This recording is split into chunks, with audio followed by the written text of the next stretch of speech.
Hi എല്ലാവർക്കും നമസ്കാരം.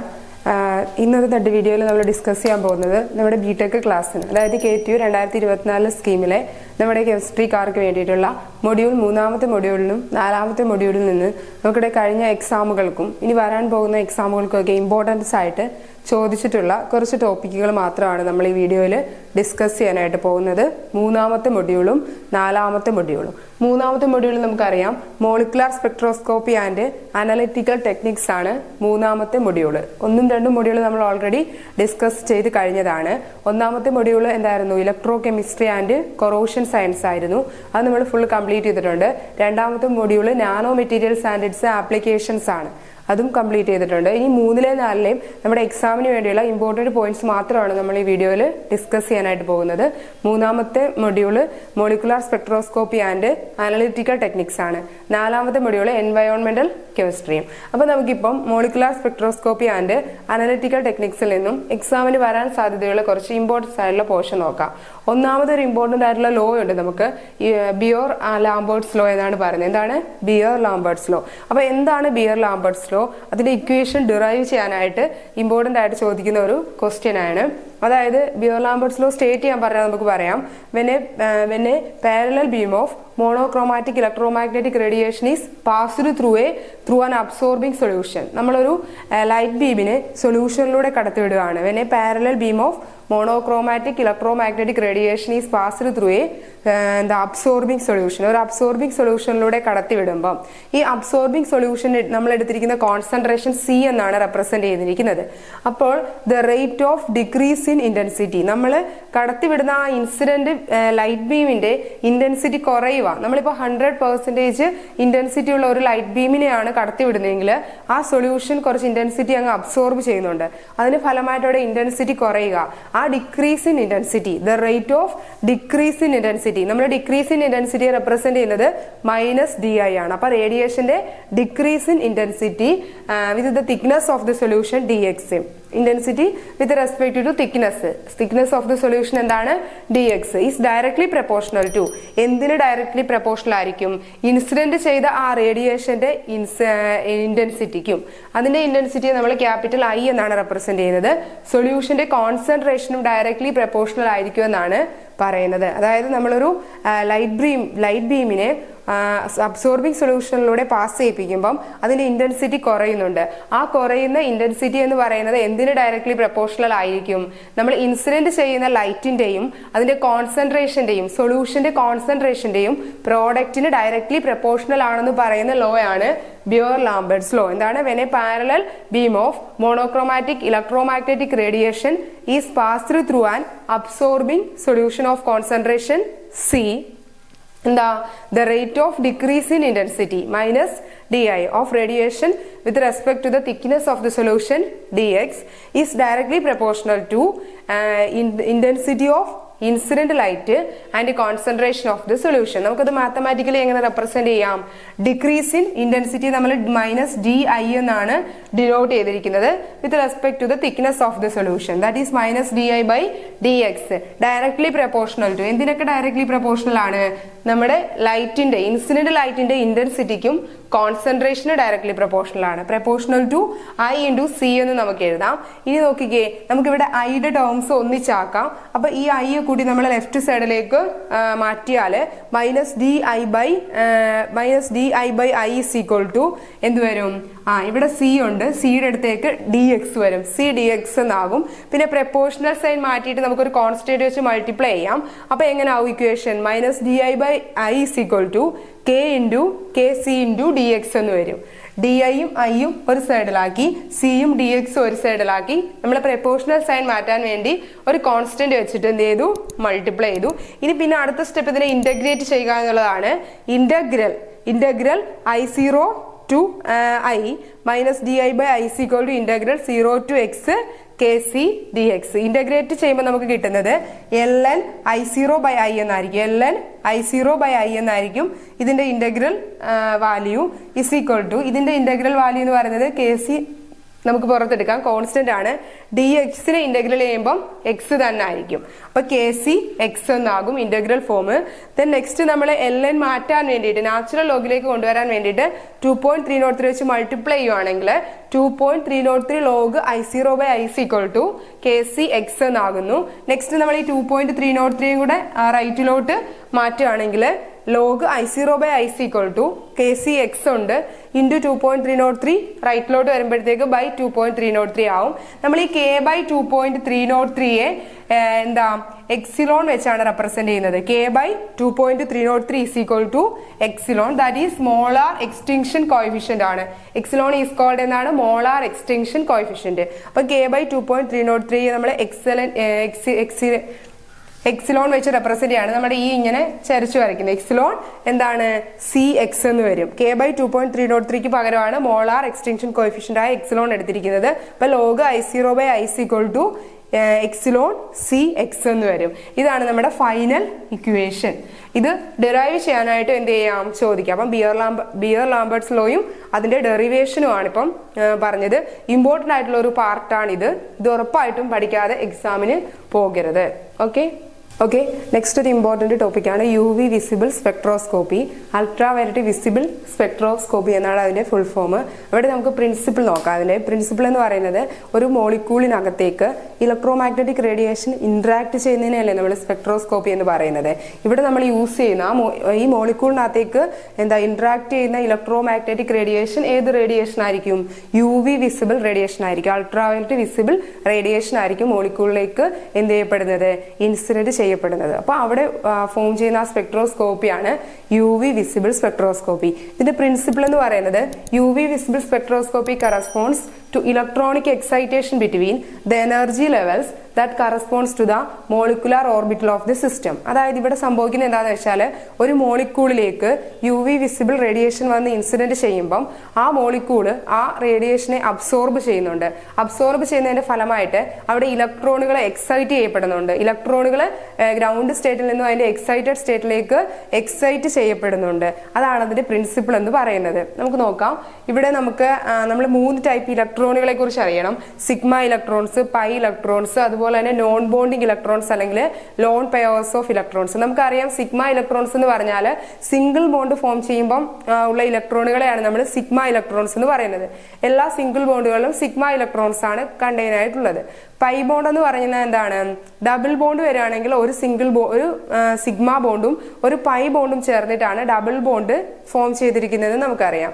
Triple bond ആണെങ്കിലും 2 പൈ ബോണ്ട്സും ഒരു സിഗ്മ ബോണ്ടും ആണ് ട്രിപ്പിൾ ബോണ്ടിൽ കണ്ടെയ്ൻഡ് ആയിട്ടുള്ളത്. അപ്പം സിഗ്മ ഇലക്ട്രോൺസും സിംഗിൾ ബോണ്ടിൽ സിഗ്മ ഇലക്ട്രോൺസ് മാത്രമേ ഉള്ളൂ.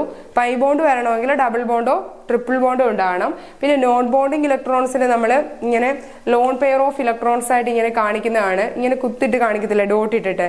അതാണ് നോൺ ബോണ്ടിങ് ഇലക്ട്രോൺസ് അല്ലെങ്കിൽ ലോൺ പെയർസ് ഓഫ് ഇലക്ട്രോൺസ്. അപ്പം നമ്മുടെ ഒരു റേഡിയേഷനകത്ത് ഈ സിഗ്മ ഇലക്ട്രോൺസ്, പൈ ഇലക്ട്രോൺസ്, അതുപോലെ തന്നെ നോൺ ബോണ്ടിങ് ഇലക്ട്രോണുകളും എന്ത് ചെയ്യും കാണപ്പെടും. അപ്പൊ നമുക്കിവിടെ ഒരു എനർജി ഡയഗ്രാം വരയ്ക്കുകയാണെങ്കിൽ ഇതിനകത്ത് ബോണ്ട് ചെയ്യപ്പെടുന്ന മോളിക്കുലാർ ഓർബിറ്റലുകളും ഉണ്ട്, ആന്റി ബോണ്ടിങ് ആയിട്ടുള്ള മോളിക്കുലാർ ഓർബിറ്റലുകളും ഉണ്ട്. നമ്മുടെ സിഗ്മ ഇലക്ട്രോണുകളും പൈ ഇലക്ട്രോണുകളും നോൺ ബോണ്ടിങ് ഇലക്ട്രോണുകളും ഒക്കെ വരുന്നത് എവിടെയാണ്? ബോണ്ടിങ് മോളിക്കുലാർ ഓർബിറ്റലിന്റെ ടൈപ്പിലാണ്. ഈ നോൺ ബോണ്ടിങ്ങിനെ കാണിക്കാനായിട്ട് നമ്മൾ സ്റ്റാർ കൊടുക്കും. സിഗ്മ സ്റ്റാർ, പൈ സ്റ്റാർ ഒക്കെ നോൺ ബോണ്ടിങ് മോളിക്കുലാർ ഓർബിറ്റലാണ്. നോൺ ബോണ്ടിങ് എന്ന് കാണിക്കാൻ വേണ്ടിയിട്ടാണ് നമ്മൾ ആ സ്റ്റാർ അവിടെ റെപ്രസെന്റ് ചെയ്തിരിക്കുന്നത്. അതിന് എനർജി ഡയഗ്രാം വരുന്നത് ഇങ്ങനെയാണ്. Energy level sigma, pi, non ബോണ്ടിങ്ങിനെയാണ് N എന്ന് ഡിനോട്ട് ചെയ്തിരിക്കുന്നത്. സിഗ്മ സ്റ്റാർ, പൈ സ്റ്റാർ, ഇങ്ങനെയാണ് അതിന്റെ എനർജി ഡയഗ്രാം വരുന്നത്.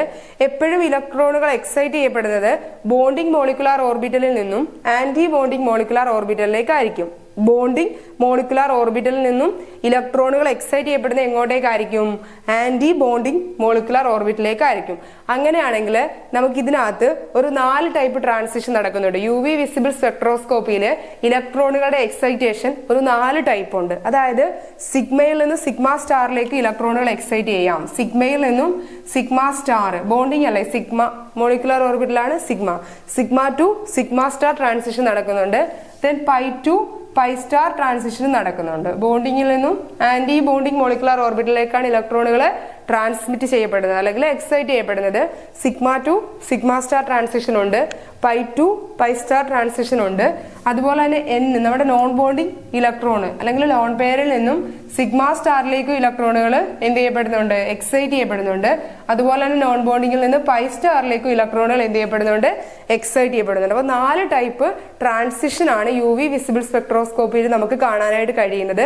Sigma to sigma star transition, pi to pi star transition, പിന്നെന്താണ് non bonding to sigma star transition, non bonding electrons to pi star transition. ഇനി ഈ 4 ട്രാൻസിഷന്റെയും പ്രത്യേകതകൾ നമ്മൾ എവിടെ പഠിക്കണം, UV വിസിബിൾ സ്പെക്ട്രോസ്കോപ്പിയിൽ പഠിക്കണം. അപ്പൊ UV വിസിബിൾ സ്പെക്ട്രോസ്കോപ്പിയുടെ പ്രിൻസിപ്പിൾ പഠിക്കണം. എന്തായിരുന്നു പ്രിൻസിപ്പിൾ? ഒരു മോളിക്യൂളിനകത്തേക്ക് UV വിസിബിൾ റേഡിയേഷൻ ഇൻസിഡന്റ് ചെയ്യുമ്പം അവിടുത്തെ ഇലക്ട്രോണിക് എനർജി ലെവൽസിൽ ഇലക്ട്രോണുകൾ എന്ത് ചെയ്യപ്പെടുന്നു, എക്സൈറ്റഡ് ചെയ്യപ്പെടുന്നു എന്നതാണ് അവിടുത്തെ പ്രിൻസിപ്പിൾ. 3 ടൈപ്പ് ഇലക്ട്രോണുകളുണ്ട്, sigma, pi and non bonding ഇലക്ട്രോണുകൾ. അതുപോലെ തന്നെ നമ്മള് സിഗ്മ, പൈ നോൺ ബോണ്ടിങ് ഇലക്ട്രോണുകൾ ബോണ്ടിങ് മോളിക്കുലർ ഓർബിറ്റലുകളാണ്. അത് സ്റ്റാർ വന്നാൽ സിഗ്മ സ്റ്റാർ, പൈ സ്റ്റാർ ഒക്കെ ആന്റി ബോണ്ടിങ് മോളിക്കുലർ ഓർബിറ്റലുകളാണ്. എപ്പോഴും ബോണ്ടിങ് മോളിക്കുലർ ഓർബിറ്റലുകളിൽ നിന്നും ഇലക്ട്രോണുകൾ എക്സൈറ്റ് ചെയ്യപ്പെടുന്നത് ആന്റി ബോണ്ടിങ് മോളിക്കുലർ ഓർബിറ്റലുകളിലേക്കായിരിക്കും. എത്ര ടൈപ്പ് ട്രാൻസിഷൻ വരുന്നുണ്ട് UV വിസിബിൾ സ്പെക്ട്രോസ്കോപ്പിയിൽ? 4 ടൈപ്പ് ട്രാൻസിഷൻ വരുന്നുണ്ട്. Sigma to sigma star transition, pi to pi star transition, non bonding electrons to sigma star transition, non bonding electrons to pi star transition. ഇനി നമുക്ക് 4 എണ്ണത്തിന്റെയും main ആയിട്ടുള്ള കുറച്ച് ഫീച്ചേഴ്സും കൂടെ നോക്കാം. ഓക്കെ, നമുക്കിനി ഇത് ഡിഫറെന്റ് ടൈപ്സ് ഓഫ് ട്രാൻസിഷൻ ഒന്ന് നോക്കാം. Sigma to sigma star transition ഇലക്ട്രോണുകൾ എക്സൈറ്റ് ചെയ്യപ്പെടുന്ന എവിടെ നിന്ന് എങ്ങോട്ടായിരിക്കും? Sigma to electron transfer from sigma to sigma സ്റ്റാറിലേക്കായിരിക്കും. പിന്നെ ഇവിടെ ട്രാൻസിഷൻ എനർജി വെരി ഹൈ ആണ്. നമുക്ക് ഗ്രാഫ് നോക്കുമ്പോൾ അറിയാം ട്രാൻസിഷൻ എനർജി ഏറ്റവും ഹൈ ആയിട്ടുള്ള ട്രാൻസിഷൻ ആണ് sigma to sigma star transition.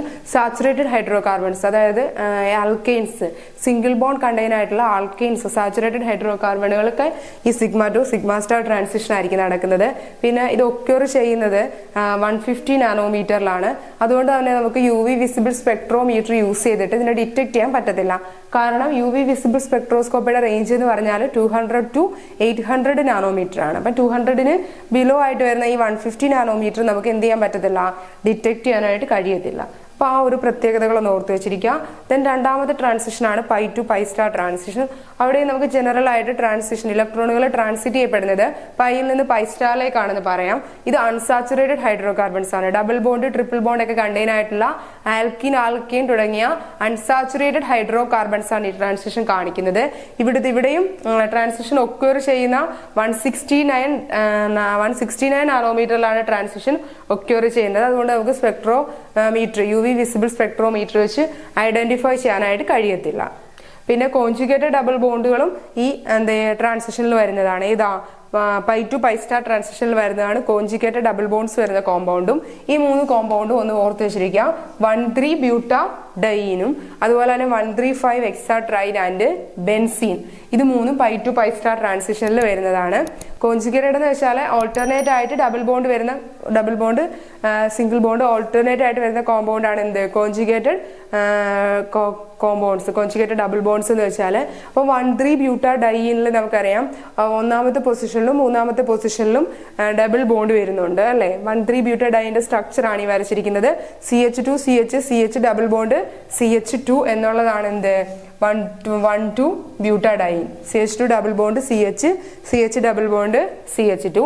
ഈ 1,2 ബ്യൂട്ടാഡൈനിൽ രണ്ടിടത്ത് എന്തുണ്ട്, ഡബിൾ ബോണ്ട് ഉണ്ട്. 2 ഡബിൾ ബോണ്ട്സ് ഉണ്ട്. 2 ഡബിൾ ബോണ്ട് ഉണ്ടെങ്കിൽ അതിന്റെ ഇരട്ടി ആയിട്ടായിരിക്കും അവിടെ മോളിക്കുലർ ഓർബിറ്റൽ ഫോം ചെയ്യുന്നത്. അപ്പൊ 2 ഡബിൾ ബോണ്ട് ഉള്ളത് കൊണ്ട് തന്നെ 4 മോളിക്കുലർ ഓർബിറ്റലുകൾ ഫോം ചെയ്യുന്നുണ്ട്. അതിനെ നമ്മൾ റെപ്രസെന്റ് ചെയ്യുന്നത് Ψ1, Ψ2, Ψ3, Ψ4 എന്നായിരിക്കും. എന്താ, Ψ1, Ψ2, Ψ3 ആൻഡ് Ψ4. 2 ഡബിൾ ബോണ്ട് ഉള്ളതുകൊണ്ട് 4 മോളിക്കുലർ ഓർബിറ്റൽസ് ഫോം ചെയ്യുന്നുണ്ട്. ഏതൊക്കെയാണത്, Ψ1, Ψ2, Ψ3 ആൻഡ് Ψ4.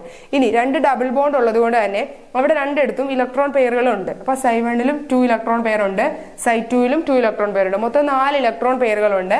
അപ്പൊ ഇത് ട്രാൻസിറ്റ് ചെയ്യുന്ന എവിടെ നിന്ന് എങ്ങോട്ടായിരിക്കും, Ψ2-ൽ നിന്നും Ψ3-ലേക്കായിരിക്കും ട്രാൻസിഷൻ നടക്കുന്നത്. ട്രാൻസിഷൻ ഒക്യൂർ ചെയ്യുന്ന റേഞ്ച് എന്ന് പറഞ്ഞാൽ 270 നാനോമീറ്റർ ആണ്. നമ്മുടെ UV വിസിബിൾ റേഞ്ചിൽ വരുന്നത് കൊണ്ട് ഇതിനെ നമുക്ക് UV വിസിബിൾ സ്പെക്ട്രോമീറ്റർ വെച്ച് ഡിറ്റക്ട് ചെയ്യാൻ കഴിയുന്നതാണ്.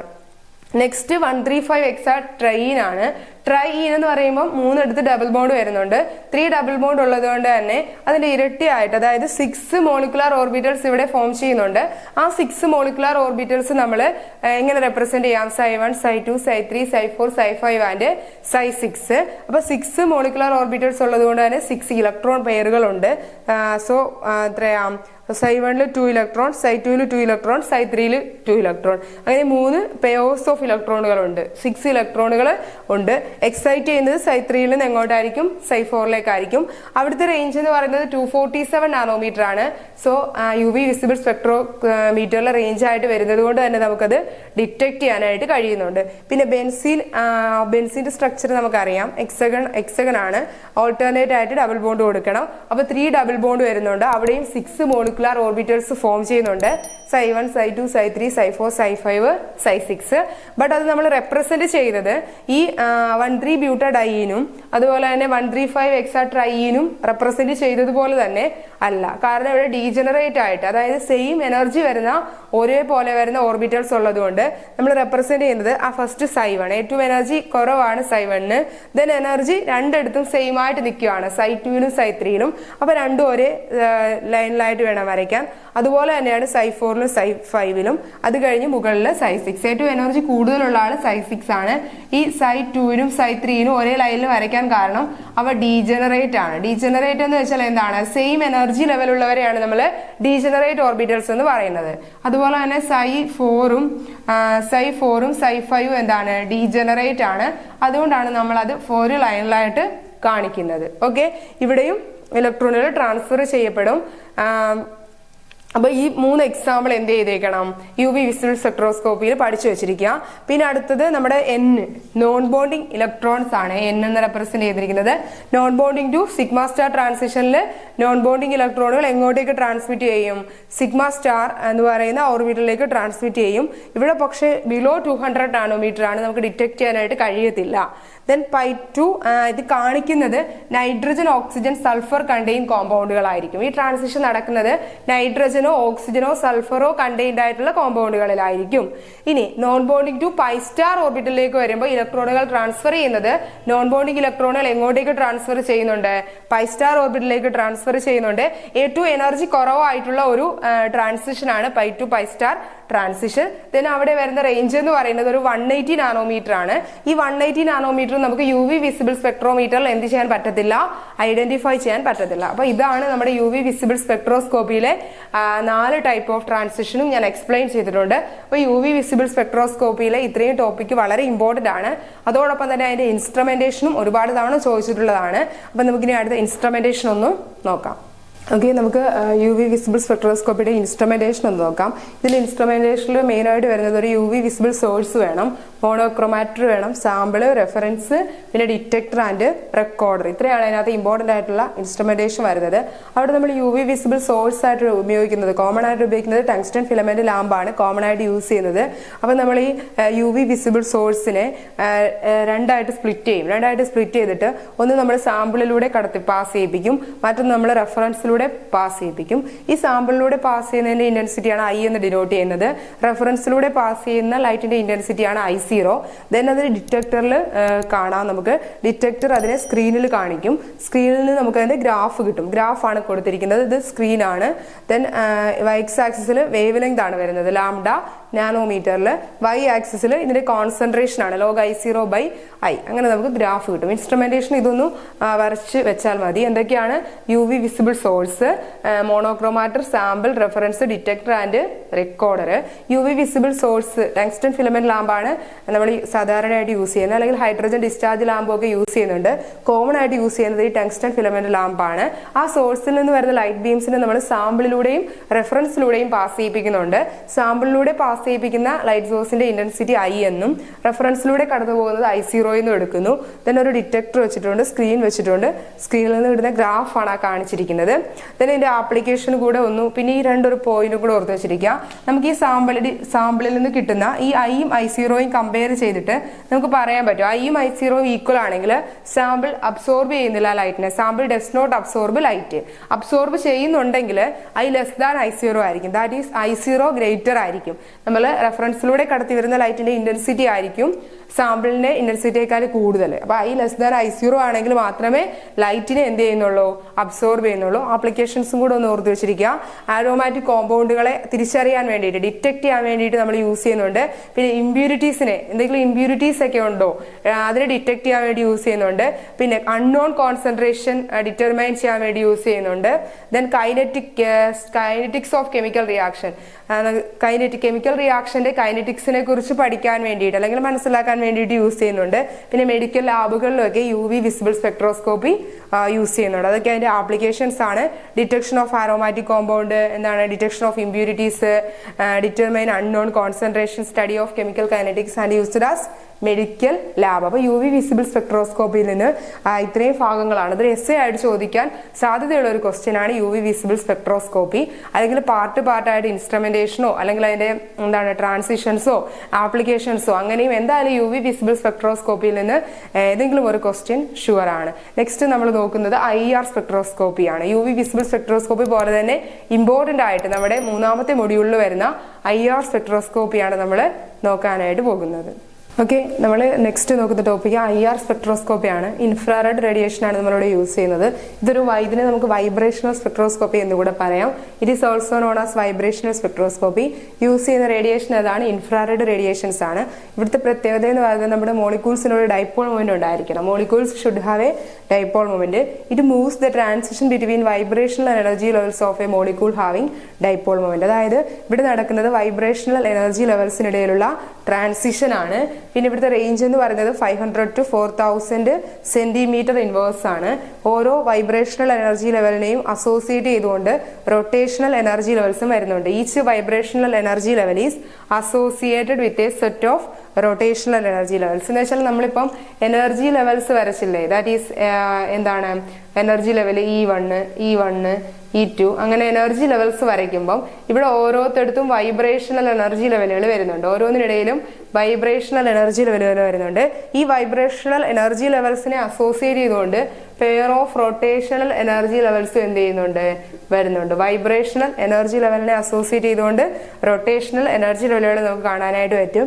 ഹോമോ ന്യൂക്ലിയർ ആറ്റംസ് ആയ H2N2 പോലെയുള്ളവയും ഹെട്രോ ന്യൂക്ലിയർ ഡയറ്റോമിക് ആയിട്ടുള്ള മോളിക്യൂൾസ് ആയിട്ടുള്ള HCl H2O പോലെയുള്ളവരും ഈ എന്ത് റേഡിയേഷൻസ് ആണ് IR സ്പെക്ട്രോസ്കോപ്പി നമുക്ക് ഒബ്സർവ് ചെയ്യാൻ പറ്റുന്നവരാണ്. H2O2 N2 പോലെയുള്ള ഹോമോ ന്യൂക്ലിയർ സെയിം മോളിക്യൂൾസ് വരുന്നതല്ലേ homo nuclear. Hetero nuclear diatomic molecules ആയ HCl H2O ഒക്കെ നമുക്ക് ഈ കാറ്റഗറിയിൽ വരാവുന്നതാണ്. പിന്നെ ഇവിടെ നമുക്ക് ഏറ്റവും ഇമ്പോർട്ടന്റ് ആയിട്ടുള്ള ഒന്നാണ് ഫണ്ടമെന്റൽ വൈബ്രേഷൻസ്. അപ്പോൾ IR സ്പെക്ട്രോസ്കോപ്പിയുടെ ഈ പ്രത്യേകതകൾ പഠിച്ചു വെച്ചിരിക്കുക. അതുപോലെ തന്നെ ഈ വൈബ്രേഷൻസും കൂടെ ഒന്ന് നോക്കുക. എന്താണ് ഫണ്ടമെന്റൽ വൈബ്രേഷൻസിനെ നമുക്ക് രണ്ടായിട്ട് ഡിവൈഡ് ചെയ്യാം. മെയിൻ ആയിട്ട് സ്ട്രെച്ചിങ് വൈബ്രേഷൻ എന്നും ബെൻഡിങ് വൈബ്രേഷൻ എന്നും. ശ്രദ്ധിക്കുക, fundamental vibrations are of 2 types, stretching vibration and bending vibration. Then stretching vibration are of 2 types, symmetric and asymmetric. Stretching vibrationന്റെ 2 ക്ലാസിഫിക്കേഷൻ ആണ്, സിമെട്രിക്കും അസിമെട്രിക്കും. അപ്പൊ നമുക്ക് സ്ട്രെച്ചിങ് വൈബ്രേഷൻ നോക്കാം. ഇവിടെ ബോണ്ട് ലെങ്ത് ചേഞ്ച് ചെയ്യുന്നുണ്ട്, ബട്ട് ബോണ്ട് ആംഗിൾസ് കോൺസ്റ്റന്റ് ആയിരിക്കും. സ്ട്രെച്ചിങ് വൈബ്രേഷനിൽ ബോണ്ട് ലെങ്ത് സ്ട്രെച്ച് ചെയ്യുന്നതിനനുസരിച്ച് ബോണ്ട് ലെങ്ത് ചേഞ്ച് ചെയ്യുന്നുണ്ട്, ബട്ട് ബോണ്ട് ആംഗിൾ എന്തായിരിക്കും, കോൺസ്റ്റന്റ് ആയിരിക്കും. BL bond length, BA bond angle. Bond length changes but bond angle remains constant. അപ്പൊ stretching വൈബ്രേഷനിൽ symmetric എന്ന് പറയുമ്പോൾ move towards or move away from the central atom. അതായത് central ഒരു atom ഉണ്ട്, neighbour ആയിട്ട് 2 ആറ്റംസും ഉണ്ട്, എയും ബിയും. അപ്പൊ ഈ 2 ആറ്റംസും ഒന്നെങ്കിൽ സെൻട്രൽ ആറ്റത്തിന് അടുത്തേക്ക് വരാം, മൂവ് ടുവേഴ്സ് സെൻട്രൽ ആറ്റത്തിന് അടുത്തേക്ക് വരാം, അല്ലെങ്കിൽ സെൻട്രൽ ആറ്റത്തിൽ നിന്നും അകന്നു പോകാം. രണ്ടുപേരും ഒന്നിച്ചായിരിക്കും, move towards to the central atom or move away from the central atom. അപ്പോൾ 2 മോളിക്യൂൾസ് സെൻട്രൽ ആറ്റത്തിലേക്ക് അടുക്കുന്നു അല്ലെങ്കിൽ രണ്ടുപേരും അകലുന്നു. ആ വൈബ്രേഷനെയാണ് നമ്മൾ സിമെട്രിക് വൈബ്രേഷൻ എന്ന് പറയുന്നത്. നമ്മുടെ സ്ട്രെച്ചിങ് വൈബ്രേഷനിലെ ഒന്നാമത്തെ ക്ലാസിഫിക്കേഷൻ ആയ സിമെട്രിക് വൈബ്രേഷൻ. ദെൻ രണ്ടാമത് അസിമെട്രിക് വൈബ്രേഷൻ ആണ്. അവിടെ 1 atom move towards, other atom moves away. ഇത് രണ്ടും കൂടാണ്. എന്താ സിമെട്രിക് എന്ന് പറഞ്ഞാൽ 2 atoms move towards or 2 atoms move away from the central atom ആണ്. ബട്ട് അസിമെട്രിക് എന്ന് പറഞ്ഞാൽ എന്താണ്, ഇതിനകത്ത് ഏതെങ്കിലും ഒരു ആറ്റം, ഇപ്പൊ നമ്മളെ എക്സാമ്പിൾ ആയിട്ട് ഇപ്പം ഇത് സെൻട്രൽ ആറ്റം ആണ്, ഇത് സെൻട്രൽ ആറ്റം ആണ്. ഇതിൽ എയും ബിയും ആണ് നൈബറിംഗ് ആയിട്ടുള്ള ആറ്റംസ്. എ എന്ന് പറയുന്നത് ഇങ്ങോട്ടേക്ക് സെൻട്രൽ ആറ്റത്തിന് അടുത്തേക്ക് വരുന്നു. ബി എന്ന് പറയുന്നത് സെൻട്രൽ ആറ്റത്തിൽ നിന്ന് അകന്നു പോകുന്നു. ആ ടൈപ്പാണ് എന്ത് അസിമെട്രിക് എന്ന് പറയുന്നത്. അപ്പൊ നമ്മൾ സ്ട്രെച്ചിങ് വൈബ്രേഷന്റെ രണ്ട് ക്ലാസിഫിക്കേഷൻ ആണ് പറഞ്ഞത്. ദെൻ നമ്മുടെ ബെൻഡിങ് വൈബ്രേഷനും രണ്ടായിട്ട് ഡിവൈഡ് ചെയ്യാം. ഇൻ പ്ലെയിൻ ബെൻഡിങ്ങും ഔട്ട് ഓഫ് പ്ലെയിൻ ബെൻഡിങ്ങും. എന്താണ് ഇൻ പ്ലെയിൻ ബെൻഡിങ്ങും ഔട്ട് ഓഫ് പ്ലെയിൻ ബെൻഡിങ്ങും? ഇൻ പ്ലെയിൻ ബെൻഡിങ് രണ്ട് ടൈപ്പ് ഉണ്ട്, scissoring and rocking. In plane bending are of two types, scissoring and rocking. Scissoring എന്ന് പറഞ്ഞാൽ two atoms move towards each other. രണ്ടുപേരും എന്ത് ചെയ്യുന്നു? സെൻട്രൽ ആറ്റത്തിന് അടുത്തേക്ക് വരുന്നു. Two atoms move towards each other. എയും സെൻട്രൽ ആറ്റവും ബിയും രണ്ടുപേരും സെൻട്രൽ ആറ്റത്തിന് അടുത്തേക്ക് വരുന്നതാണ് സിസറിങ്. ഇനി rocking, two atoms move together. രണ്ട് ആറ്റംസ് എന്ത് ചെയ്യുന്നു? ഒന്നിച്ച് മൂവ് ചെയ്യുന്നു. ഇങ്ങോട്ട് വേണമെങ്കിലും മൂവ് ചെയ്യാം. രണ്ട് ആറ്റംസ് ഒന്നിച്ച് മൂവ് ചെയ്യുന്ന ബെൻഡിങ് ആണ് റോക്കിംഗ്. അതാണ് ഇൻ പ്ലെയിൻ ബെൻഡിങ്ങിന്റെ ക്ലാസിഫിക്കേഷൻ. ഔട്ട് ഓഫ് പ്ലെയിൻ ബെൻഡിങ്ങിൽ വരുന്നത് ഓഗിങ് ആൻഡ് ടെസ്ലിംഗ് ആണ്. Wagging, atoms move above or below the plane. ഒന്നെങ്കിൽ ആറ്റംസ് പ്ലെയിന് മുകളിലായിരിക്കും, അല്ലെങ്കിൽ ആറ്റംസ് പ്ലെയിനിൽ ബിലോ ആയിരിക്കും. അതാണ് ഓഗിങ് എന്ന് പറയുന്നത്. Twisting, one atom moves up and one atom moves down. അതായത് ഇതാണ് നമ്മുടെ സെൻട്രൽ ആറ്റം എങ്കിൽ ഒന്നെങ്കിൽ ആറ്റംസ് മൂവ് എബവ്, രണ്ടുപേരും മുകളിലായിരിക്കാം, അല്ലെങ്കിൽ രണ്ടുപേരും താഴെ ആയിരിക്കാം. ഇനി ടിസ്ലിംഗ് എന്ന് പറഞ്ഞാൽ ഒരാള് മുകളിലും ഒരാള് താഴെയും, ഒന്ന് മൂവ്സ് അപ്പ് ആൻഡ് ഒന്ന് മൂവ്സ് ഡൗൺ. അതാണ് എന്ത്? ടെസ്ലിംഗ്. അപ്പൊ IR സ്പെക്ട്രോസ്കോപ്പിയിൽ എന്താണ് പറഞ്ഞത്? വൈബ്രേഷണൽ സ്പെക്ട്രോസ്കോപ്പി എന്ന് പറയാൻ നമുക്ക് ഇൻഫ്രാറെഡ് റേഡിയേഷൻസ് ആണ് യൂസ് ചെയ്യുന്നത്. വൈബ്രേഷണൽ എനർജി ലെവൽസിനോടൊപ്പം തന്നെ റൊട്ടേഷണൽ എനർജി ലെവൽസും അസോസിയേറ്റ് ചെയ്തിട്ടുണ്ട്. റേഞ്ച് വരുന്നത് 500 to 4000 സെന്റിമീറ്റർ ഇൻവേഴ്സ് ആണ്. ഹോമോന്യൂക്ലിയർ ഡയറ്റോമിക് മോളിക്യൂൾസും ഹെട്രോ ഡയറ്റോമിക് മോളിക്യൂൾസും എക്സാമ്പിൾ ആയിട്ട് നമ്മൾ പറഞ്ഞു. Vibrations, fundamental vibrations two type ഉണ്ട്, സ്ട്രെച്ചിങ് വൈബ്രേഷനും ബെൻഡിങ് വൈബ്രേഷനും. സ്ട്രെച്ചിങ് വൈബ്രേഷനിലേക്ക് ടു ടൈപ്സ് ഉണ്ട്. സ്ട്രെച്ചിങ് വൈബ്രേഷനിൽ ബോണ്ട് ലെങ്ത് ചേഞ്ച് ചെയ്യുന്നു, ബട്ട് ബോണ്ട് ആംഗിൾ കോൺസ്റ്റന്റ് ആണ്. ബെൻഡിങ് വൈബ്രേഷനിൽ നേരെ തിരിച്ചാണ്, ബോണ്ട് ലെങ്ത് കോൺസ്റ്റന്റ് ആണ്. ബോണ്ട് ലെങ്ത് കോൺസ്റ്റന്റ് ആണ്, ബോണ്ട് ആംഗിൾ ആണ് എന്ത് ചെയ്യുന്നത്? ചേഞ്ച് ചെയ്യുന്നത്. Then stretching vibration to types ഉണ്ട്. സിമെട്രിക്, സിമെട്രിക് എന്ന് വെച്ചാൽ one atom moves move towards the central atom or moves away from the central atom. Then asymmetric എന്ന് വെച്ചാൽ one atom move towards other atom, move away from the central atom. Then in plane bending ഉണ്ട്, out plane bending ഉണ്ട്. In plane bending two type ഉണ്ട്, സിസറിങ്ങും റോക്കിങ്ങും. Scissoring two atoms move towards each other, rocking two atoms move together. Then out of plane bending ഓഗിങ്ങും ഉണ്ട്, ടിസ്ലിങ്ങും ഉണ്ട്. Atoms move above or below the plane ആണെങ്കിൽ wagging. Twisting, one atom moves up and one atom moves down ആണെങ്കിൽ എന്താണ്? Twisting. അപ്പൊ ഈ രണ്ട് സ്പെക്ട്രോസ്കോപ്പിയും ഏതാണ്? UV വിസിബിൾ സ്പെക്ട്രോസ്കോപ്പിയും IR സ്പെക്ട്രോസ്കോപ്പിയും ഇമ്പോർട്ടന്റ് ആയിട്ടുള്ള രണ്ട് ടോപ്പിക്കാണ് നമ്മുടെ മൊഡ്യൂൾ 3-ലെ. അപ്പോൾ മറ്റ് ടോപ്പിക്ക് പഠിക്കുന്നത് പോലെ തന്നെ അതിനേക്കാൾ ഇമ്പോർട്ടൻസ് ആയിട്ട് നിങ്ങൾക്ക് IR സ്പെക്ട്രോസ്കോപ്പിയും UV വിസിബിൾ സ്പെക്ട്രോസ്കോപ്പിയും പഠിക്കുകയാണെന്നുണ്ടെങ്കിൽ ഉറപ്പായിട്ടും ഈ ഭാഗത്തു നിന്ന് നമുക്ക് ക്വസ്റ്റ്യൻസ് പ്രതീക്ഷിക്കാം. ഓക്കെ, ഇനി ഞാൻ പറയാൻ പോകുന്നത് നാലാമത്തെ മൊഡ്യൂളായ എൻവയോൺമെന്റൽ കെമിസ്ട്രിയിലെ കുറച്ച് ഇമ്പോർട്ടന്റ് ആയിട്ടുള്ള ക്വസ്റ്റ്യൻസ് ആണ്. ഹായ്, എല്ലാവർക്കും നമസ്കാരം. നമ്മൾ നാലാമത്തെ മൊഡ്യൂൾ എൻവയോൺമെന്റൽ കെമിസ്ട്രി എന്ന് പറയുന്ന മൊഡ്യൂളിലെ ഇമ്പോർട്ടന്റ് ആയിട്ടുള്ള ഒരു 2-3 ടോപ്പിക്സ് മാത്രമാണ് നമ്മളിവിടെ ഡിസ്കസ് ചെയ്യുന്നത്. എൻവയോൺമെന്റൽ കെമിസ്ട്രിയിൽ ഇമ്പോർട്ടന്റ് ആയിട്ടുള്ള ഒരു ടോപ്പിക്കാണ് സീവേജ് ട്രീറ്റ്മെന്റ്. എന്താണ് സീവേജ് എന്ന് നമുക്കറിയാം. അതായത് നമ്മുടെ ഹൗസ് ഹോൾഡ് വരുന്ന വേസ്റ്റസ്, അതുപോലെ തന്നെ നമ്മുടെ ഇൻഡസ്ട്രിയൽ പർപ്പസസിലൊക്കെ വരുന്ന വേസ്റ്റസ്, അതിന്റെ ഒരു ലിക്വിഡ് വേസ്റ്റ് ആണ് ഈ സീവേജ് എന്ന് അറിയപ്പെടുന്നത്. ഇത് നമ്മൾ വാട്ടർ ബോഡീസിൽ ഡയറക്റ്റ് ആയിട്ട് ഡിസ്ചാർജ് ചെയ്യുവാണെന്നുണ്ടെങ്കിൽ അവിടുത്തെ അക്വാട്ടിക് ഓർഗാനിസംസിനൊക്കെ ഡിസ്ട്രക്റ്റ് സംഭവിക്കും. അതുമാത്രമല്ല അവിടെ താമസിക്കുന്ന ജനങ്ങൾക്കും വളരെ പൊല്യൂഷൻസ് ഒക്കെ ഉണ്ടാക്കാൻ സാധ്യതയുള്ള ഒരു വേസ്റ്റ് ആണ് ഈ സീവേജ് വേസ്റ്റ് എന്ന് പറയുന്നത്. അപ്പൊ അതിനെ ട്രീറ്റ്മെന്റ് ചെയ്യുന്ന ഒരു മെത്തേഡാണ് സീവേജ് ട്രീറ്റ്മെന്റ് മെത്തേഡാണ് നമുക്ക് ഇമ്പോർട്ടന്റ് ആയിട്ട് വരുന്നത്. ഒന്നാമത് നമ്മൾ അതിന്റെ ഡയഗ്രം വരയ്ക്കണം. ഡയഗ്രം ആണ് ഈ വരച്ച് വെച്ചിരിക്കുന്നത്. അതായത് റോ സീവേജിന് നമ്മൾ സ്ക്രീനിങ് നടത്തുന്നു. നമുക്ക് ആ സീവേജ് വേസ്റ്റ് ആയിട്ടുള്ള റോ സീവേജിന് നമ്മൾ സ്ക്രീനിങ് നടത്തുന്നുണ്ട്.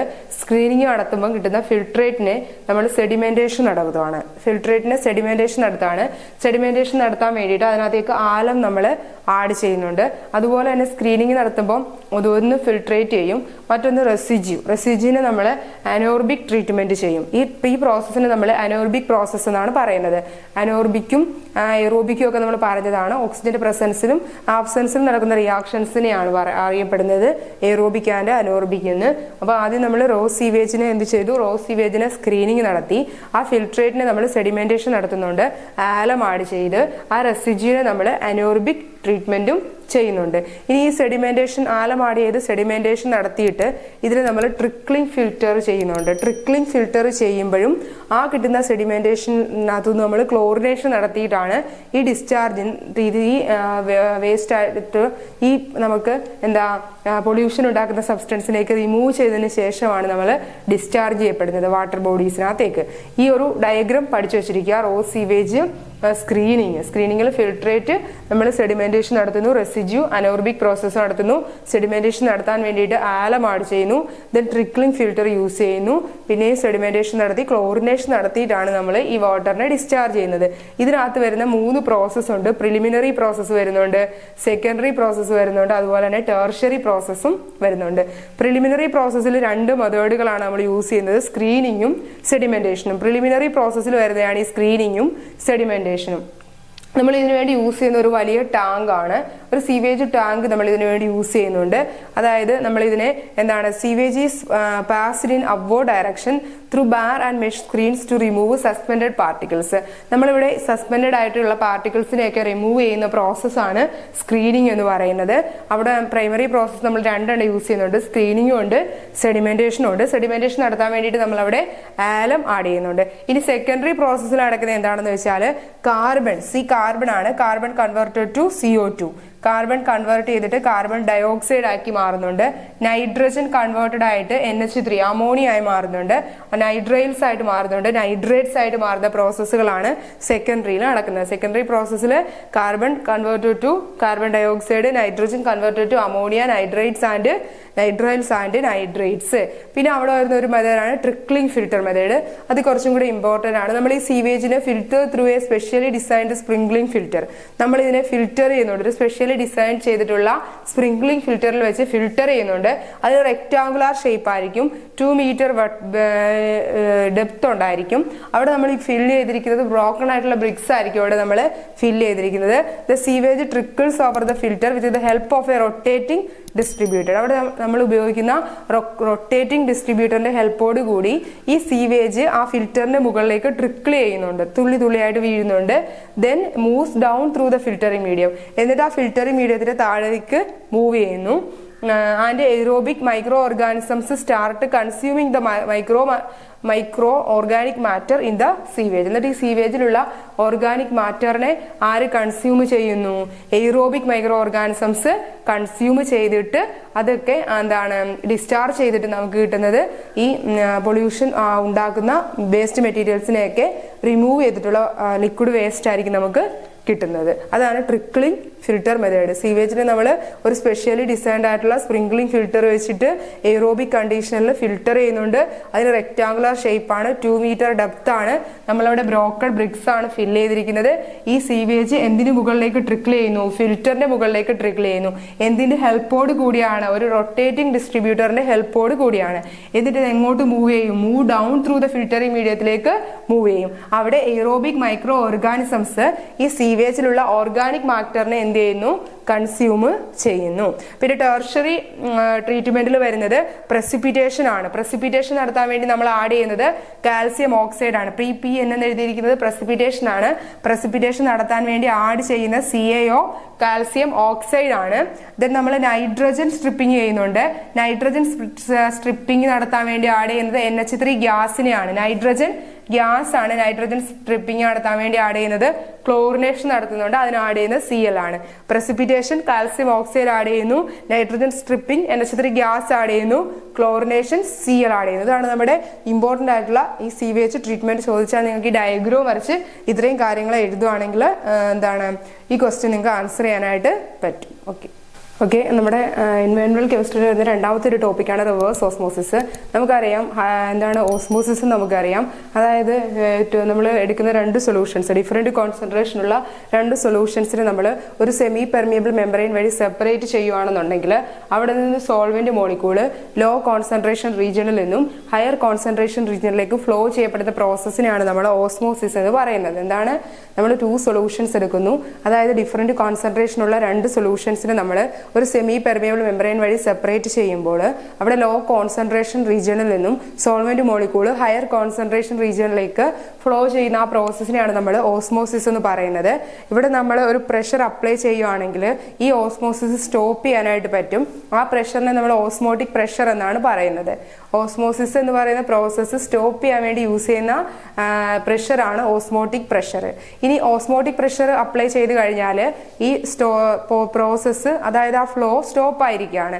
ഇനി നമ്മൾ ഓസ്മോട്ടിക് പ്രഷറിനേക്കാൾ ഗ്രേറ്റർ ആയിട്ടുള്ള പ്രഷർ കോൺസെൻട്രേറ്റഡ് ആയിട്ടുള്ള റീജിയണിൽ അപ്ലൈ ചെയ്യുകയാണെങ്കിൽ ഇത് റിവേഴ്സ് ആയിട്ട് ഈ പ്രോസസ്സ് നടക്കും. ഓസ്മോസിസ് പ്രോസസ്സ് എന്ത് ചെയ്യും? റിവേഴ്സ് ആയിട്ട് നടക്കും. അതായത് ഹൈ കോൺസെൻട്രേഷൻ റീജിയണിൽ നിന്ന് സോൾവെന്റ് മോളിക്യൂൾ ലോ കോൺസെൻട്രേഷൻ റീജിയണിലേക്ക് ഫ്ലോ ചെയ്യും. അങ്ങനെ ഓപ്പോസിറ്റ് ആയിട്ട് നടക്കുന്ന പ്രോസസ്സിനെയാണ് നമ്മൾ റിവേഴ്സ് ഓസ്മോസിസ് എന്ന് പറയുന്നത്. ഇതിന്റെ ഒരു ആപ്ലിക്കേഷൻ ആണ് നമ്മളോട് ചോദിക്കുന്നത്, ഡീസലൈനേഷൻ ഓഫ് വാട്ടർ. അതായത് ഉപ്പ് ശുദ്ധീകരണത്തിന് വേണ്ടി സോൾട്ട് വാട്ടർ അതിനകത്തുനിന്ന് നമ്മൾ എക്സസ് ആയിട്ടുള്ള സോൾട്ട് റിമൂവ് ചെയ്യുന്ന പ്രോസസ്സിനെയാണ് ഡീസലൈനേഷൻ എന്ന് പറയുന്നത്. അപ്പൊ ഡീസലൈനേഷന് വേണ്ടിയിട്ട് നമ്മൾ യൂസ് ചെയ്യുന്നത് എന്താണ്? റിവേഴ്സ് ഓസ്മോസിസ് ആണ്. റിവേഴ്സ് ഓസ്മോസിസ് ആണ് ഡീസലൈനേഷൻ ഓഫ് വാട്ടറിൽ നമ്മൾ യൂസ് ചെയ്യുന്നത്. ഇവിടെ എന്താണ് സംഭവിക്കുന്നതെന്ന് വെച്ചാൽ, നമ്മളിപ്പം ഫ്രഷ് ഒരു ബീക്കർ എടുത്തിട്ട് അതിന് സെമി പെർമിയബിൾ മെമ്പറൈൻ വെച്ച് സെപ്പറേറ്റ് ചെയ്തിട്ട് ഒരു സൈഡിൽ ഫ്രഷ് വാട്ടറും ഉണ്ട്, ഒരു സൈഡിലാണെങ്കിൽ സോൾട്ട് കണ്ടന്റ് ആയിട്ടുള്ള സോൾട്ട് വാട്ടറും ഉണ്ട്. അപ്പൊ കോൺസെൻട്രേഷൻ കൂടുതൽ എവിടെയായിരിക്കും? സോൾട്ട് വാട്ടറിലായിരിക്കുമല്ലോ. സോൾട്ട് അടങ്ങിയ സോൾട്ട് വാട്ടറിലായിരിക്കും കോൺസെൻട്രേഷൻ കൂടുതൽ. സെമി പെർമിയബിൾ മെമ്പറൈൻ വെച്ച് സെപ്പറേറ്റ് ചെയ്തിട്ടുണ്ട്. അപ്പൊ നമ്മുടെ ഈ ഓസ്മോസിസ് എന്ന് പറയുന്ന പ്രോസസ് അനുസരിച്ച് കോൺസെൻട്രേഷൻ കുറവുള്ള ഫ്രഷ് വാട്ടറിൽ നിന്നും മോളിക്യൂൾസ് എങ്ങോട്ടേക്ക് പാസ് ചെയ്യും? സോൾട്ട് വാട്ടർ, ഹൈ കോൺസെൻട്രേഷനുള്ള സോൾട്ട് വാട്ടറിലേക്ക് പാസ് ചെയ്യും. ഇനി നമ്മൾ അവിടെ ഒരു ഓസ്മോട്ടിക് പ്രഷർ അപ്ലൈ ചെയ്താൽ ഈ പ്രോസസ്സ് അവിടെ സ്റ്റോപ്പ് ആയിട്ടിരിക്കുമായിരിക്കും. ഇനി ഓസ്മോട്ടിക് പ്രഷറിനേക്കാൾ ഹയർ ആയിട്ടുള്ള പ്രഷർ ഈ കോൺസെൻട്രേഷൻ കൂടിയ സോൾട്ട് വാട്ടറിന്റെ സൈഡിൽ നമ്മൾ അപ്ലൈ ചെയ്യുകയാണെന്നുണ്ടെങ്കിൽ, ഓസ്മോട്ടിക് പ്രഷറിനേക്കാൾ ഹയർ ആയിട്ടുള്ള പ്രഷർ അപ്ലൈ ചെയ്യുകയാണെന്നുണ്ടെങ്കിൽ ഈ സോൾട്ട് വാട്ടറിൽ നിന്നും മോളിക്യൂൾസ് എങ്ങോട്ടേക്ക് നീങ്ങും? പ്യുവർ ആയിട്ടുള്ള സോൾവെന്റ് മോളിക്യൂൾ ഫ്രഷ് വാട്ടറിലേക്ക് നീങ്ങും. എന്നിട്ട് നമുക്ക് ഇവിടെ ഇമ്പ്യൂരിറ്റി മാത്രമായിരിക്കും കിട്ടുന്നത്. ഇവിടെ നമുക്ക് സോൾട്ട് വാട്ടറിനെ എന്ത് ചെയ്യാൻ പറ്റും? ഡീസലൈനേഷൻ നടത്താനായിട്ട് പറ്റും. അതിനുവേണ്ടി യൂസ് ചെയ്യുന്ന ഒരു പ്രോസസ്സാണ് ഈ റിവേഴ്സ് ഓസ്മോസിസ്. ഇതിന്റെ അഡ്വാൻറ്റേജ് എന്തൊക്കെയാണെന്ന് ചോദിച്ചാൽ, നമുക്ക് ഇതിനകത്തുനിന്ന് ഒരു 99% അയോൺസിനെയും ഓർഗാനിക് സോൾവെന്റ്സിനെയൊക്കെ റിമൂവ് ചെയ്യാനായിട്ട് പറ്റുന്നുണ്ട്. പിന്നെ കോസ്റ്റ് കുറവാണ്, ലോ കോസ്റ്റ് ആണ്. പിന്നെ നമുക്കിവിടെ എനർജി, തെർമൽ എനർജി പോലെയുള്ള എനർജീസ് ഒന്നും ആവശ്യമായിട്ട് വരുന്നില്ല. ഇതാണ് നമ്മുടെ ഡീസലൈനേഷൻ ഓഫ് വാട്ടറിൽ നിങ്ങൾ പഠിച്ചിരിക്കേണ്ട റിവേഴ്സ് ഓസ്മോസിസ്. ഓക്കെ, നമ്മൾ നെക്സ്റ്റ് നോക്കുന്ന ടോപ്പിക്ക് ഓസോൺ ഡിപ്ലീഷൻ ആണ്. ഓസോൺ ലെയർ നമുക്ക് എന്താണെന്ന് അറിയാം. അതായത് സൂര്യനിൽ നിന്നുള്ള അൾട്രാവയലറ്റ് രശ്മികളെയൊക്കെ, അൾട്രാവയലറ്റ് റേസിനെയൊക്കെ നമ്മുടെ അറ്റ്മോസ്ഫിയറിലേക്ക് എത്താതെ തടയുന്ന ഒരു പാളിയാണ്. സ്ട്രാറ്റോസ്ഫിയറിലെ ഒരു ലെയറാണ് ഈ ഓസോൺ ലെയർ എന്ന് പറയുന്നത്. അത് അൾട്രാവയലറ്റ് റേസ് ഒക്കെ എക്സസ് ആയിട്ട് ഭൂമിയിലേക്ക് എത്തുന്നത് നമുക്ക് ക്യാൻസർ പോലെയുള്ള രോഗങ്ങൾക്ക് കാരണമാക്കുന്നുണ്ട്. അപ്പോൾ അതിനെയൊക്കെ പ്രിവെന്റ് ചെയ്യുക എന്നുള്ളതാണ് ഓസോൺ ലെയറിന്റെ ഫംഗ്ഷൻ എന്ന് പറയുന്നത്. പക്ഷെ ഓസോൺ ലെയർ ഡിസ്ട്രക്ട് ചെയ്യുന്ന ആ പ്രോസസ്സിനെയാണ് നമ്മൾ ഓസോൺ ഡിപ്ലീഷൻ എന്ന് പറയുന്നത്. എങ്ങനെയാണ് ഓസോൺ ഡിപ്ലീഷൻ നടക്കുന്നതെന്ന് ചോദിച്ചാൽ, ഓസോൺ എന്ന് പറഞ്ഞാൽ ഓക്സിജന്റെ 3 മോളിക്യൂൾസ് ചേർന്നിട്ട് O3, ഓക്സിജന്റെ 3 മോളിക്യൂൾസ് ചേർന്ന O3 ആണ് ഓസോൺ. ഈ ഓസോൺ ഫോം ചെയ്യുന്നത് ഒരു ഓക്സിജൻ ആറ്റവും ഓക്സിജൻ മോളിക്യൂളും തമ്മിൽ കമ്പൈൻ ചെയ്യുമ്പോഴാണ്. O2+O ആണ് O3 ഫോം ചെയ്യുന്നത്. ഒരു ഓക്സിജൻ ആറ്റവും ഓക്സിജൻ മോളിക്യൂളും തമ്മിൽ കമ്പൈൻ ചെയ്തിട്ടാണ് ഓസോൺ മോളിക്യൂൾ ഫോം ചെയ്തിരിക്കുന്നത്. 3 ഓക്സിജന്റെ ആറ്റംസ് ആണ് ഓസോൺ മോളിക്യൂളിലുള്ളത്. അപ്പോൾ നമുക്ക് ഏറ്റവും കൂടുതൽ ഓസോൺ ഡിപ്ലീഷന് കാരണമാകുന്നത് ക്ലോറോ ഫ്ലൂറോ കാർബണുകളാണ്, അല്ലെങ്കിൽ ഫ്രിയോൺസ് ആണ്. നമ്മുടെ റെഫ്രിജറേറ്ററിൽ നിന്നൊക്കെ കോമൺ ആയിട്ട് പുറത്തേക്ക് വരുന്ന ഈ CFC അല്ലെങ്കിൽ ക്ലോറോ ഫ്ലൂറോ കാർബണുകളാണ് ഓസോൺ ഡിപ്ലീഷന്റെ ഒരു മെയിൻ കാരണം എന്ന് പറയുന്നത്. എന്താ സംഭവിക്കുന്നതെന്ന് വെച്ചാൽ, ഈ ക്ലോറോ ഫ്ലൂറോ കാർബൺ എന്ന് വെച്ചാൽ ഹൈലി ഇൻസ്റ്റേബിൾ ആയിട്ടുള്ള ഒന്നാണ്. അതായത് പെട്ടെന്ന് തന്നെ ഇതങ്ങ് ഡീകമ്പോസ് ചെയ്യും. Chloro fluoro carbon CF2Cl2 decompose ചെയ്തിട്ട് പുറത്തു വരുന്ന ഈ ക്ലോറിൻ റാഡിക്കലിന് ഒരു എബിലിറ്റി ഉണ്ട്. അതായത് ഈ ഓസോണിനെ സ്പ്ലിറ്റ് ചെയ്ത് ഓക്സിജൻ മോളിക്യൂൾ ആക്കി മാറ്റും. ആര്? ഈ ക്ലോറോ ഫ്ലൂറോ കാർബണിൽ നിന്നും ക്ലോറോ ഫ്ലൂറോ കാർബണിന് ഡീകമ്പോസിഷൻ നടത്തുന്നത് പുറത്തു വരുന്ന ഈ ക്ലോറിൻ റാഡിക്കല് ഓസോണിനെ എന്ത് ചെയ്യും? സ്പ്ലിറ്റ് ചെയ്യും. ഓസോണിനെ സ്പ്ലിറ്റ് ചെയ്തിട്ട് ഓക്സിജൻ മോളിക്യൂൾ ആക്കി മാറ്റും. അപ്പൊ എത്രത്തോളം ക്ലോറോ ഫ്ലൂറോ കാർബണുകളാണോ അറ്റ്മോസ്ഫിയറിലേക്ക് എത്തുന്നത്, അത്രയും ഓസോൺ ലെയറുകൾ ഡിസ്ട്രക്ട് ചെയ്തുകൊണ്ടിരിക്കുകയാണ്. അതായത് ഈ ക്ലോറോ ഫ്ലൂറോ കാർബണുകൾ ഡീകമ്പോസ് ചെയ്തിട്ടുണ്ടാകുന്ന ക്ലോറിൻ റാഡിക്കല് ഓസോണുമായി റിയാക്ട് ചെയ്തിട്ട് ഓക്സിജനെ എന്ത് ചെയ്യും? സ്പ്ലിറ്റ് ചെയ്തിട്ട് ഓക്സിജൻ മോളിക്യൂളും ആക്കി മാറ്റും. O3 Cl റാഡിക്കലുമായിട്ട് കമ്പൈൻ ചെയ്താൽ ഒരു ക്ലോറിനും ഓക്സിജനും ചേർന്നിട്ട് ClOയും ഒരു O2 മോളിക്യൂളും ഫോം ചെയ്യും. അതായത് O3 ഡിസ്ട്രക്ട് ചെയ്തുകൊണ്ടിരിക്കുകയാണ്. ഇതാണ് നമ്മൾ ഓസോൺ ലെയർ ഡിപ്ലീഷൻ എന്ന് പറയുന്നത്. ഓക്കെ ആണല്ലോ. പിന്നെ അടുത്ത നമ്മുടെ ഒരു ടോപ്പിക്കാണ് സസ്റ്റൈനബിൾ ഡെവലപ്മെന്റ്. എന്താണ് സസ്റ്റൈനബിൾ ഡെവലപ്മെന്റ് എന്ന് വെച്ചാൽ kind of development that meets the needs of the present without compromising the ability of future generation to meet their own needs. അതായത് ഇപ്പൊ നമുക്ക് ലഭ്യമായിട്ടുള്ള അവൈലബിൾ ആയിട്ടുള്ള റീസോഴ്സസ് ഒക്കെ നമ്മൾ യൂസ് ചെയ്യുന്നു. ബട്ട് നമ്മുടെ ഫ്യൂച്ചർ ജനറേഷന്റെ ആവശ്യങ്ങൾ കൂടി കോംപ്രമൈസ് ചെയ്തുകൊണ്ട് നമ്മളുടെ നീഡ്സ് ഒക്കെ നമ്മൾ പൂർത്തീകരിക്കുന്ന ആ പ്രോസസ്സിനെയാണ് സസ്റ്റൈനബിൾ ഡെവലപ്മെന്റ് എന്ന് പറയുന്നത്. എന്താണ് ഇത്? ഒരു ഡെവലപ്മെന്റ് തന്നെയാണ് that meets the needs of the present. അതായത് പ്രസന്റ് ജനറേഷന്റെ എല്ലാ ആവശ്യങ്ങളും എല്ലാ നീഡുകളും എന്ത് ചെയ്യുന്നുണ്ട്? മീറ്റ് ചെയ്യുന്നുണ്ട്, സാധിക്കുന്നുണ്ട് without compromising the ability of future generation. അതായത് വരാൻ പോകുന്ന ഭാവി തലമുറയുടെ ആവശ്യങ്ങളെ നീഡ്സിനെ നമ്മൾ കോംപ്രമൈസ് ചെയ്തുകൊണ്ട് നമ്മളുടെ നീഡ്സ് നമ്മൾ എന്ത് ചെയ്യുന്നുണ്ട്? നടപ്പാക്കുന്നുണ്ട് to meet their own needs. അപ്പോൾ ഭാവി തലമുറയ്ക്ക് വേണ്ടി നമ്മൾ സൂക്ഷിച്ചു വെച്ചുകൊണ്ട് കൺസർവ് ചെയ്തുകൊണ്ട് നമ്മുടെ റീസോഴ്സസ് ഒക്കെ യൂസ് ചെയ്യുന്ന ആ ഡെവലപ്മെന്റിനെയാണ് സസ്റ്റൈനബിൾ ഡെവലപ്മെന്റ് എന്ന് പറയുന്നത്. അപ്പോൾ സസ്റ്റൈനബിൾ ഡെവലപ്മെന്റ് എന്താണെന്നും അതിന്റെ മേജർ ആസ്പെക്ട് എന്താണെന്നും ഗോൾസ് എന്താണെന്നും ഒക്കെ പ്രീവിയസ് ആയിട്ട് ചോദിച്ചിട്ടുണ്ട്. മേജർ ആസ്പെക്ട് എന്ന് വെച്ചാൽ എൻവയോൺമെന്റൽ പ്രൊട്ടക്ഷൻ നടക്കുന്നുണ്ട്, സോഷ്യൽ ഇൻക്ലൂഷൻ, എക്കണോമിക് പ്രോസ്പെരിറ്റി. അപ്പോൾ സസ്റ്റൈനബിൾ ഡെവലപ്മെന്റിന്റെ 3 ആസ്പെക്റ്റുകളാണ് എൻവയോൺമെന്റൽ പ്രൊട്ടക്ഷനും സോഷ്യൽ ഇൻക്ലൂഷനും എക്കണോമിക് പ്രോസ്പെരിറ്റിയും. പിന്നെ അതിന്റെ എയിംസ് അല്ലെങ്കിൽ ഗോൾസ് എന്തൊക്കെയാണ്? No poverty, zero hunger, good health and wellbeing, quality education, gender equality, clean water and sanitation, clean energy. കുറെ ഗോൾസുകൾ ടെക്സ്റ്റിനകത്ത് പറയുന്നുണ്ട്. ഇത്രയെങ്കിലും ഇമ്പോർട്ടൻസ് ആയിട്ട് ഓർത്ത് വെച്ചിരിക്കുക. മേജർ ആസ്പെക്റ്റുകൾ എന്താണ്? എൻവയോൺമെന്റൽ protection, social inclusion and economic prosperity, goals no poverty, zero hunger, good health and wellbeing, quality education, gender equality, clean water and sanitation, clean energy. അതാണ് സസ്റ്റൈനബിൾ ഡെവലപ്മെന്റിനെ കുറിച്ച് നമ്മൾ പഠിച്ചു വെച്ചിരിക്കുന്നത്. പിന്നെ വരുന്ന ഒരു ടോപ്പിക്കാണ് ഇ വേസ്റ്റ്. എന്താണ് ഇ വേസ്റ്റ് എന്ന് നമുക്കറിയാം. ഇലക്ട്രോണിക് വേസ്റ്റ് ആണ്. ഇ വേസ്റ്റ് എന്ന് വെച്ചാൽ ബ്രോക്കൺ ഓർ ഡിസ്കാർഡ്, നമ്മൾ ഉപയോഗിക്കാതെ ഇട്ടിരിക്കുന്നതോ അല്ലെങ്കിൽ ബ്രോക്കൺ ആയിട്ടുള്ള ഇലക്ട്രിക്കൽ അപ്ലയൻസസോ അല്ലെങ്കിൽ ഇലക്ട്രോണിക്കൽ ഡിവൈസസിന്റെ ഒക്കെ വേസ്റ്റിനെയാണ് നമ്മൾ ഇ വേസ്റ്റ് അല്ലെങ്കിൽ ഇലക്ട്രോണിക് വേസ്റ്റ് എന്ന് പറയുന്നത്. അത് കമ്പ്യൂട്ടറോ മൊബൈൽ ഫോണോ ഓഫീസ് എക്യുപ്മെന്റ്സോ ടിവിയോ റെഫ്രിജറേറ്ററോ അങ്ങനെ ഏത് ഇലക്ട്രോണിക് ഡിവൈസസ് വേണമെങ്കിലും ആകാം. അതിനെയാണ് നമ്മൾ ഇ വേസ്റ്റ് എന്ന് പറയുന്നത്. ഇ വേസ്റ്റ് നമുക്ക് എങ്ങനെയൊക്കെ റെഡ്യൂസ് ചെയ്യാം, റീയൂസ് ചെയ്യാം, അതുപോലെ തന്നെ റീസൈക്ലിംഗ് ചെയ്യാം, റിക്കവറി ചെയ്യാം. റീയൂസും റെഡ്യൂസും ഒക്കെ എന്താണെന്ന് നമുക്ക് അറിയാവുന്ന കാര്യങ്ങളാണ്. അതിനെക്കുറിച്ച് 2-3 സെന്റൻസ് ഇവിടെ എഴുതി വെച്ചാൽ മതിയാവും. നമുക്ക് സ്വന്തമായിട്ട് തന്നെ എഴുതാവുന്ന കാര്യങ്ങളേ ഉള്ളൂ. അതുകൊണ്ട് ഞാനത് ഇവിടെ പറഞ്ഞിട്ടില്ല. പിന്നെ നമുക്ക് ഇമ്പോർട്ടൻ്റ് ആയിട്ട് വരുന്നത് ഇതിന് രണ്ടിൻ്റെ ഒരു ഡിഫറൻസ് ആണ്. എയറോബിക് ഓക്സിഡേഷൻ്റെയും അതുപോലെ തന്നെ അനോറോബിക് ഓക്സിഡേഷൻ്റെയും ഡിഫറൻസ് പ്രീവിയസ് ആയിട്ട് ചോദിച്ചിട്ടുണ്ട്. രണ്ടും തമ്മിലുള്ള ഡിഫറൻസ് 2-3 പോയിന്റ് എഴുതിയാൽ മതി. അതായത് എയറോബിക് ഓക്സിഡേഷൻ എന്ന് പറഞ്ഞാൽ ഓക്സിജന്റെ അളവ് കൂടുതലായിരിക്കും, എക്സസ് ഓക്സിജന്റെ പ്രസൻസിലായിരിക്കും നടക്കുന്നത്. അതുപോലെ തന്നെ അതിന്റെ എന്തിന്റെ പ്രസൻസിലായിരിക്കും? എയറോബിക് ബാക്ടീരിയയുടെ പ്രസൻസിലായിരിക്കും. തന്നെ അതിന് ഓപ്പോസിറ്റ് ആയിട്ടുള്ള അനോറോബിക് ഓക്സിഡേഷൻ ആണെങ്കിൽ ഓക്സിജന്റെ അളവ് കുറവായിരിക്കും, ഇൻസഫിഷ്യന്റ് ഓക്സിജന്റെ പ്രസൻസിലായിരിക്കും. അവിടെ നമ്മൾ യൂസ് ചെയ്യുന്ന ബാക്ടീരിയ അനോറോബിക് ബാക്ടീരിയ ആയിരിക്കും. പിന്നെ ഇതിന്റെ പ്രോഡക്റ്റുകൾ എന്തൊക്കെയാണെന്ന് ഓർത്ത് വെച്ചിരിക്കുക. Carbon dioxide, nitrate, phosphate and sulphate ആണ് ഇവിടെ പ്രോഡക്റ്റ് ആയിട്ട് കിട്ടുന്നത്. അനോറോബിക് ഓക്സിഡേഷന്റെ പ്രോഡക്റ്റ് എന്ന് പറയുന്നത് acetic acid, methane, hydrogen sulphide, ammonia and phosphine ആണ്. പിന്നെ ഇവിടെ നമ്മൾ റിലീസ് ചെയ്യുന്ന എനർജി ഹൈ ആയിരിക്കും, ഡീകമ്പോസിഷൻ റേറ്റ് വളരെ സ്ലോ ആയിരിക്കും. അനോറോബിക് ഓക്സിഡേഷൻ ആണെങ്കിൽ റിലീസ് ചെയ്യുന്ന എനർജി വളരെ ലോ ആയിരിക്കും, ബട്ട് ഡീകമ്പോസിഷന്റെ റേറ്റ് ഫാസ്റ്റ് ആയിരിക്കും. അതുപോലെ തന്നെ എയറോബിക് ഓക്സിഡേഷനിൽ നമ്മൾ ബയോഗ്യാസ് ഫ്യൂവൽസ് ഒന്നും തന്നെ പ്രൊഡ്യൂസ് ചെയ്യുന്നില്ല. അനോറോബിക് ഓക്സിഡേഷന്റെ ഫലമായിട്ട് അവിടെ മീഥെയിൻ പോലെയുള്ള ബയോഗ്യാസ് ഫ്യൂവൽസ് എന്ത് ചെയ്യുന്നുണ്ട്? പ്രൊഡ്യൂസ് ചെയ്യുന്നുണ്ട്. അപ്പോൾ നമ്മുടെ 3ാമത്തെ മൊഡ്യൂളും 4ാമത്തെ മൊഡ്യൂളിൽ നിന്നുള്ള ഇമ്പോർട്ടന്റ് ക്വസ്റ്റ്യൻസ് ആണ് നമ്മൾ ഈ വീഡിയോയിൽ ഡിസ്കസ് ചെയ്തിരിക്കുന്നത്. Okay, by.